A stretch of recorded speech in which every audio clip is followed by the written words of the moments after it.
great power comes great responsibility.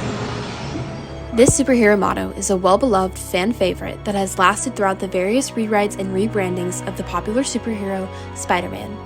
In this video essay, the many adaptations of the Spider-Man cinematic universe will be discussed.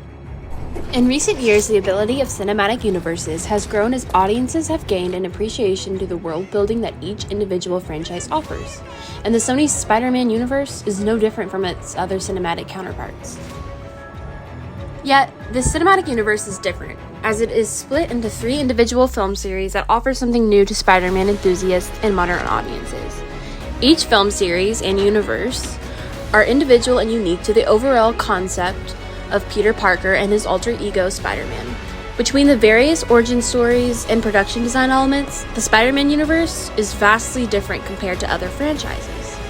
Depicted in Tobey Maguire's franchise-establishing film Spider-Man, which was released in 2002, audiences were introduced to the comic-accurate Peter Parker and his iconic origin story in becoming the acclaimed Spider-Man.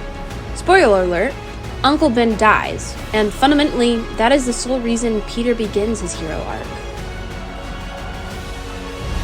In retrospect, Andrew Garfield's Spider-Man film, The Amazing Spider-Man, which was released in 2012, Peter Parker's history is revealed to be more complex and express an edgier tone. As stated by Michael John Petty, this Spider-Man wasn't afraid to get real, to get raw, and express his more tortured side as he investigated the Oscorp conspiracy surrounding his parents' sudden death, something the other incarnations never attempted to shed a light on. Arguably, Tom Holland's Peter Parker origin story is completely left out of his first film, made in 2017, titled Spider-Man Homecoming, and is briefly mentioned through dialogue, enabling the film to primarily focus on the character's journey to build his superhero persona further and faster than his other Spider-Man equivalents. Holland's story doesn't even mention the name of Uncle Ben, and requires the feminine role model, Aunt May, to encourage Peter to do the right thing. Although the 3 versions of Spider-Man's origins are different, each actor uses the character's unique approach to their powers for the same reason, to help people. Even given different approaches, which would be acting styles and character background, Maguire, Garfield, and Holland perform their duties of portraying Peter Parker and Spider-Man beautifully. Due to this film franchise being broken into separate films that fundamentally don't connect like other cinematic universes, it is often hard for audiences to build each world when the worlds are continuously rewritten. However, even with these separate films, one thing that stays organic to the idea of Spider-Man is the concept of his superhero suit and emblem in which he wears upon his chest. Fundamentally, both Tobey Maguire and Andrew Garfield's Spider-Mans nearly reflect the same costume design. However, there are slight differences between the actual creation of the two. In Spider-Man, the creation of the Spider-Man suit is seen in greater detail. This is possibly because it was the first film to show the creation of the Spider-Man suit. In a quote from BBC directed towards Tobey Maguire's first Spider-Man film, it reads, "It is uniquely goofy in its aesthetic and use of techniques like montage and superimposition.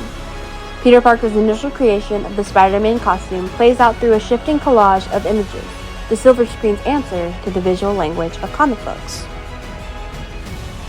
Seen in The Amazing Spider-Man, Garfield's Peter Parker is hardly film-clad in the suit, and instead we are shown the craftsmanship of the technological web shooters and the assembling of the mask, which is a possible symbolism of the 2 separate personas, Peter Parker versus Spider-Man. And of course, once again, it is no surprise that the first Tom Holland Spider-Man film would lack a famously known scene, as it has already been done not once, but twice, and by now, viewers mustn't expect anything new.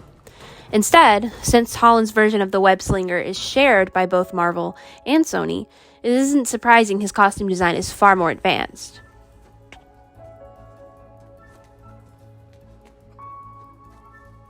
Stated by the website Film Fugitives, he makes his own suits like Tobey and Andrew's versions, and web shooters like Andrew did, but his homemade suit quickly gets substituted by one of Tony Stark's advanced suits. The cinematic universe of Spider-Man has grown substantially since 2002, and it is continuing to grow. Just within the last 2 years, the very latest Tom Holland film, Spider-Man: No Way Home, did something that audiences didn't even realize was possible. All 3 Spider-Mans collaborated in a singular film. With their respective distinctive traits, each individual hero was able to fight alongside one another on the big screen, leaving both new and old audience members filled with astonishing awe. As for the future of Sony's Spider-Man universe, it is still unknown, but I have no doubt that these 3 versions of Spider-Man will continue to be the backbone of the cinematic experience, which will hopefully open a window for future collaborations between the friendly neighborhood web-slingers.